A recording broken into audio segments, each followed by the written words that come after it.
Central contract और squad announce हो गए हैं और बिल्कुल समझ से बाहर है किस तरह की प्लानिंग और डिसीजन मेकिंग हुई है पाकिस्तान क्रिकेट बोर्ड में।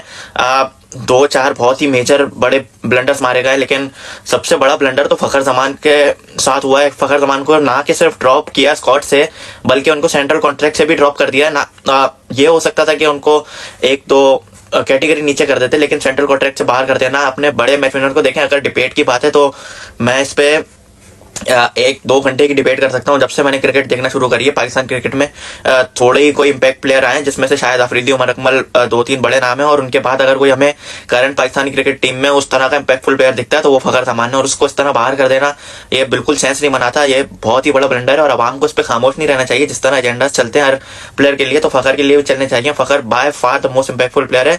और अगर ओपनर्स की बात करी जाए तो बाकी ओपनरों से हमारे लाख गुना दर्जे अच्छा ही है, चाहे वो टारगेट 400 का हो, 350 का हो, या टारगेट T20 में 200 प्लस का हो। सिर्फ एक उम्मीद होती है कि फ़खर खड़ा हुआ तो ये चेज होगा, वरना चेज नहीं होगा।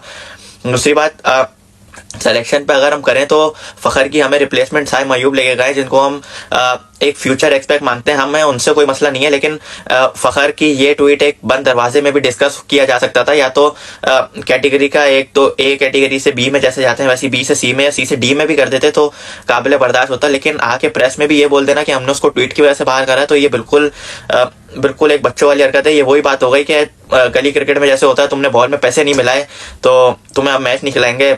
बिल्कुल अनएक्सेप्टेबल हरकत है पाकिस्तान क्रिकेट बोर्ड की तरफ से, और पूरी आवाम को इस पर एक्शन लेना होगा। कैटेगरी डी की बात करें तो बहुत सारे यंगस्टर्स का नाम है कैटेगरी डी में, जिनमें से एक नाम मोहम्मद अब्बास आफरीदी का भी है।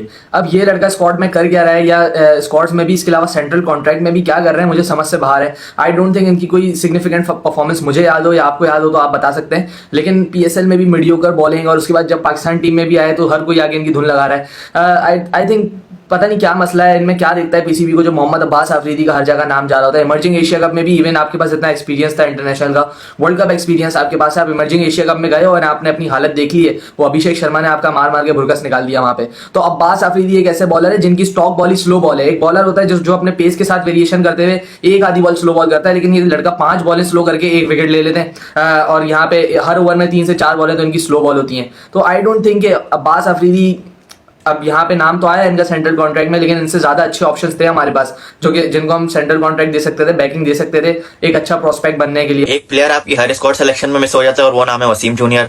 उसका समझ में नहीं आ रहा हमें, क्या अनफिट होते हैं तो वो फिट नहीं होते दोबारा, या तो फिर पाकिस्तान क्रिकेट टीम का ये हमेशा से एक क्राइटेरिया रहा है कि जो प्लेयर अनफिट हो जाए वो फिर उसका करियर खत्म है। आबिद अली, हारिस सुहेल, उमर अमीन, हमने कितनी ऐसी मिसालें देखी हैं जिनका फिट होने के बाद करियर बना ही नहीं।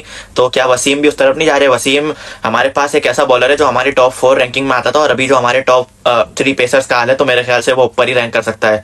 और उसको इस तरह साइड लाइन करना बिल्कुल एक समझ से बाहर है, क्योंकि जो बॉलर्स हम लेकर जा रहे हैं, अब्बास जिस तरह उन्होंने बात करी, अब्बास का कोई तुक ही नहीं बनता, ना उसकी डोमेस्टिक में परफॉर्मेंस है, ना कहीं स्लोअर वन कर करके वो विकेट ले लेता है। तो अब्बास को वसीम के ऊपर प्रेफरेंस देना ये बिल्कुल कहीं से सेंस नहीं बनाता। वसीम की परफॉर्मेंसेस भी हैं, उसने जब खेला परफॉर्म किया, सबसे अच्छी उसकी एवरेज है पाकिस्तान क्रिकेट टीम में, और डेथ में वो विकेट्स भी ले सकता है। वो मेरे ख्याल से तो वाहिद ऐसा बॉलर है जो परफेक्ट यॉर्कर हिट करता है। बाकी हमारी टीम में कोई ऐसा मुझे दिखता नहीं है। तो किस तरह की प्लानिंग और आगे डिसीजन मेकिंग हो रही है फ्यूचर को लेके, बिल्कुल समझ से बाहर है। मेरे तो बिल्कुल समझ में नहीं आया कि 1-2 डिसीजन इस तरह के लिए गए कि पाकिस्तान क्रिकेट आगे रिवाइव होगी या बिल्कुल खराब होगी। सेंट्रल कॉन्ट्रैक्ट से हट के अगर हम बात कर लें अब स्क्वाड्स की, तो यहाँ पे नाम एक हम लोग देख रहे हैं फैसल अकरम का। फैसल अकरम एक अच्छे बॉलर है, लेकिन अगेन फास्ट ट्रैकिंग वाला केस इनके साथ भी कर दिया है PCB ने, जो इनको लेके जा रहे हैं वो भी ODI स्क्वाड के अंदर।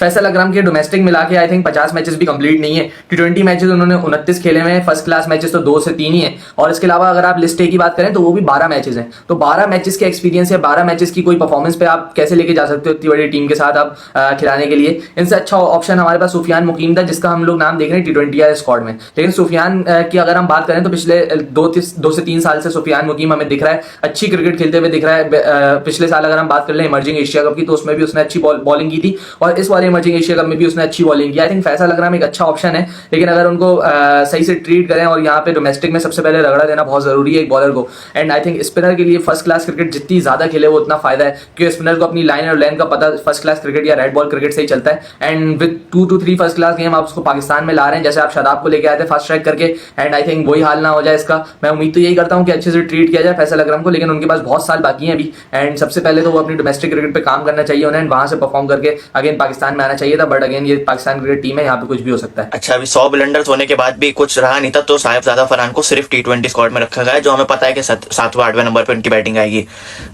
साहिबजादा फरहान पागल है, जो वो टेस्ट में और वनडे में परफॉर्मेंस दे के थक गया है और सेलेक्ट सिर्फ T20 में हो जाता है, वो भी 8वें नंबर पे खेलने के लिए, क्योंकि हमारे पास बहुत ज़्यादा रीजंस है दूसरे जूनियर प्लेयर्स को बकरा बनाने के।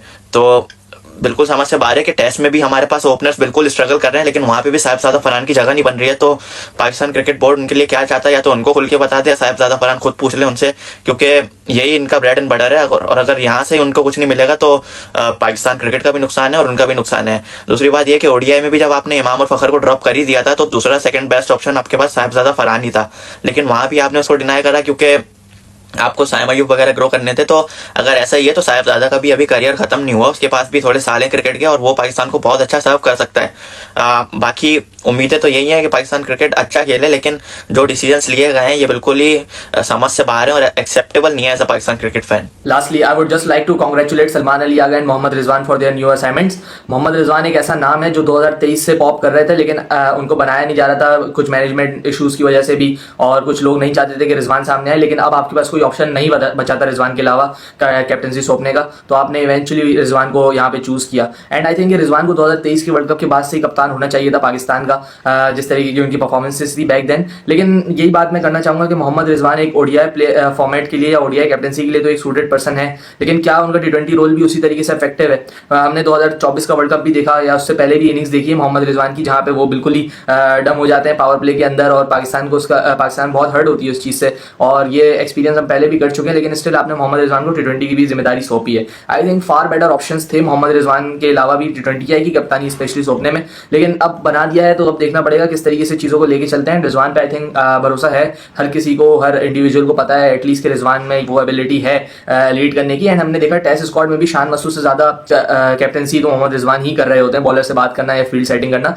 तो एक अच्छी चॉइस है रिजवान की, एंड उम्मीद यही करेंगे पाकिस्तान को न्यू हाइट्स तक लेके जाएं, एंड बहुत सारी कामयाबियां मिले पाकिस्तान को इनके दौर में, एंड एक अच्छा दौर साबित हो। जितनी मेहनत इन्होंने की है फ्रॉम 2016 जिस तरीके से आए थे, टीम में जगह नहीं बनती थी, PSL स्क्वाड्स में जगह नहीं बनती थी, तो अच्छा लगता है इतनी मेहनत के बाद जब एक लड़का ऊपर आता है, and now eventually after so much struggle Pakistan की कप्तानी मिली है, एंड वेल डिजर्व्ड स्पॉट है रिजवान के लिए। एंड उम्मीद तो ये करेंगे कि जस्टिफाई कर सकें स्पॉट को रिजवान, और पहले जो गलतियां की हैं रिजवान ने, जैसे वर्ल्ड कप हो गया 2023 वाला भी, वो गलतियां हमें वापस ना देखने को मिले इंशाल्लाह। इसी के साथ हमें इजाज़त, अल्लाह हाफिज़।